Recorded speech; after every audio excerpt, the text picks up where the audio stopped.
မိုးကျွေးမယ်ကိုသိလား မသိဘူးညီလေး အကိုဘိုင်းနေချက်တယ်လေ အဆောင်ချက်တယ် အဆုံးချက်တယ်တယ် အေး အဆုံးချက်တယ်ဆိုရင်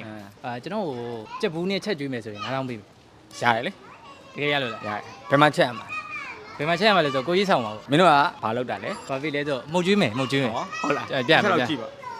တစ်ချက်လောက်ကြည့်အောင်မယ်နော် A few moments later. ကြည့်မယ်โอเคရရင်ညီလေး သွားမယ်ရစေโอเค မင်းကချက်ကြည့်ရမယ်ဟုတ်ပါဟုတ်သူလေခင်းမဲ့ချက်ပြီးမြည်တာနဲ့ဆိုင်သမင်းမှာတစ်ခါစားရမှာ ဟင်းချက်တာကြာပြီလား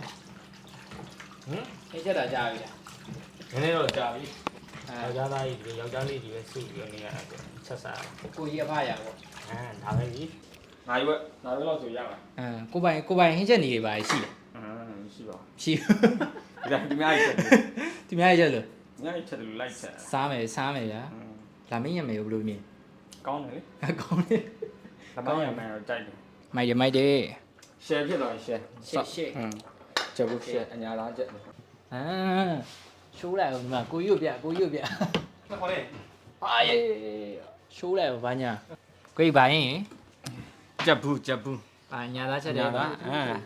အညာချက်တယ်အညာချက်ဘူး စားကြည့် အဲ လိုက် ဆိုခုချိန်ဆိုကျွန်တော်အညာမှာ တော့ နော်ချက်သားလိုက်ရှာတယ်ဘူးတီလိုက်ရှာတယ်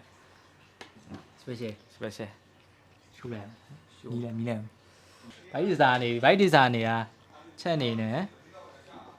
ရှိုးလိုက်အောင်ဒီမှာငချောက်ကြိုလေးနဲ့ချက်ဘူးလေးနဲ့ဆိုရင် special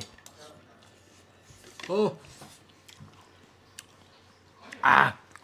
မိုင် special အဲ့တော့ကောင်းပါပြီညံကောင်းပါလေ ကောင်းပါရဲ့ share အားလုံးပါ โอเคပါကျေးဇူးတင်ပါတယ် ရေးကြည့်လိုက် ။မြည်ပါဦးရပါတယ် ဟုတ်ပါ ။ကဲbye bye ပါညာတုက ဟုတ်ကဲ့ပါ အဲ့တော့